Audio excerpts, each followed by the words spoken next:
Hi guys, akkam jirtu hordoftoonni ishee maatii waan ilsaayitii akka baga nagaan deebitanii gara chaanala kootti dhuftan isin jedha. Guyyaadha kanas waan baay'ee tokko isin fayyadudha kan isiniif qabadheetti dhufe. Baay'een keessan imo osoo nu haasa'uu na jalaa citaa jira jettu. Gariin keessan immoo WhatsApp irraatii sagalee namni nuuf ergu viidiyoo akkasumas immoo ergaaleen garaagaraa nuuf bu'aatii hin jiranii sababni isaa maali jettanii koomentii irratti na gaafachaa jirtu. Kanaaf guyyaadha kana gaaf furmaata isiniif ta'a jedhee wanta yaadan isiniif qabadheetti dhufe jechuudha. Innis immoo VPN haaraa ta'an kan Pro beeksisarraa bilisa ta'an fayyadamuu qabdu jedheen yaada jechuudha. Furmaata sana argachuuf dirqama VPN isin barbaachisa. Sababni isaa immoo biyyoota baay'ee keessatti fakkeenyaaf Dubaay akkasumas immoo biyyoota Arabaa tokko keessatti kanneen akka imo bilookii ta'u jechuudha al tokko. Kanaaf sana hundumaa furmaata kan isiniif kennu VPN dha jechuudha. VPN fayyadamtanii naani akkoonta Ameerikaa jirtanii fakkeessitanii biyya kam keessayyuu teessanii wantoota dhorkaa biyya sanatti ta'an banuu ni dandeessu jechuudha. Feetan Jarmaniin akka wanta jirtanii of fakkeessuu ni dandeessu. Biyyoota barbaadan addunyaa kanarraa filachuudhaan itti fayyadamuu ni dandeessu jechuudha. Akkuma agartan VPN kun biyyoota hedduu kan of keessaatii qabudha. Kanaaf egaa kana jijjiiruudhaan irra kaa'attanii biyya keessan keessatti kan dhorkaatee banachuu ni dandeessu.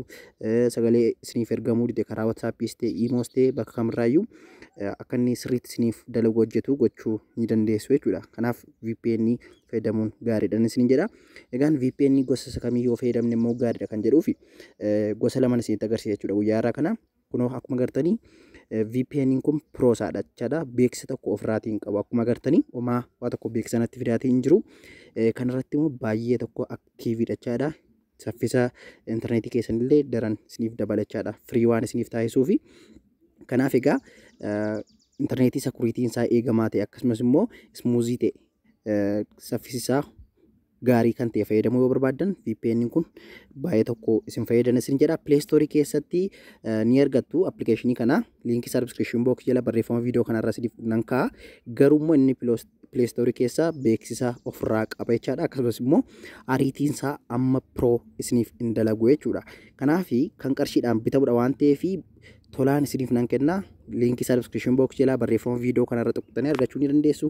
Kun akkuma agartanii iddoo kanarraa jechuudha. Fakkeenyaaf yeroo viidiyoo koo ilaaltan yeroo kamittiyyuu barreeffama viidiyoo kootii irra tuqxan akka kanattitu kana gadi isiniif baasa jechaadha.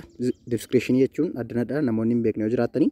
Kanaaf akkuma agartan VPN isa jedhu kana al tokkootiif yoo tuqxan gara inni isin geessu weebsaayitii kanaaf weebsaayitii keenyarraa akkanatti argitanii ergi xiqqoo ishee gadi siqtanii kun akkuma agartanii salphaatti daawunloodii godhachuu ni dandeessu.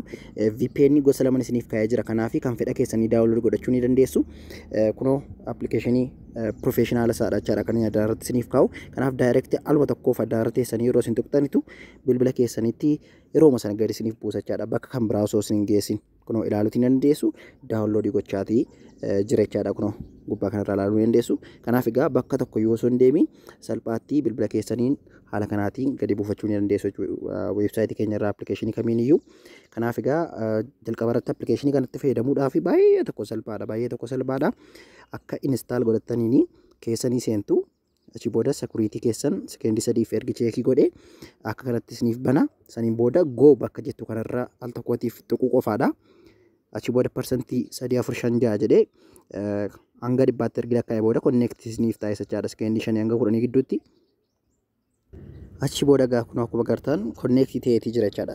Sekeendii muraasa gidduutti haala kanaatiin egaa VPN keessan ergi connect godhattanii gara barbaadan deemtanii wantoota barbaadan bilbila keessanirraa dalaguutii ni dandeessu jechuudha. Fakkeenyaaf WhatsApp keessa yoo naqe salphaamatti WhatsApp irraa waan barbaade akkan hojjedhuuf naaf fayyama jechaadha. Yoo websaayitii dhiifamu yoo WhatsApp na didee jiraate jechuudha. Kan koo silmaa WhatsApp hojjechaatii jira. Garuu kan keessan yoo isin jalaatii hojjechuu dide yoo isin dide rakkoo garaagaraa yoo godhate akka kanatti furmaata argachuu ni dandeessu. Akkasumas immoo intarneetiin keessan kan dadhabaa isin jalaatii ta'e. Inni kan biraan immoo biyya gaddirachuu yoo barbaadanii gubbaa kanarraatii free kan jettu jirti. Ishee kana tuquudhaan biyya keessa jirtan sanarraatii gara biyyoota barbaadan kan birootti jijjiiruu ni dandeessu. Kun akkuma agartan hedduu isaanii jira jechaadha as keessa. Kanaaf kana filachuu ni dandeessuun isin jedha. Lammata irrattis immoo VPN kan biraan isinitti agarsiisa. VPN kun immoo security VPN jedhama. Kunis Play Store keessatti ni argama. Prosaa isiniif kaa'etan jira kan beeksisarraa bilisa ta'e. Kanaaf kun akkuma agartanii beeksisanii qabachaadha. inni free ta'e kan Play Store keessa kan beeksisarraa bilisa ta'een fayyadamuu barbaada jettu yoo ta'e immoo bakka nama isinitti agarsiisee buufachuu ni dandeessu. Itti fayyadamni isaa hedduu tokko salphaadha. Kunoo akkuma agartanii jalqaba keessa akka seentaniin connect bakka jettu kanarratti tuquu qofaadha. Achi booda connect ni gootu. Sarvarii isin filachiisa akkuma agartanii. Amma connect gochaa jira jechaadha.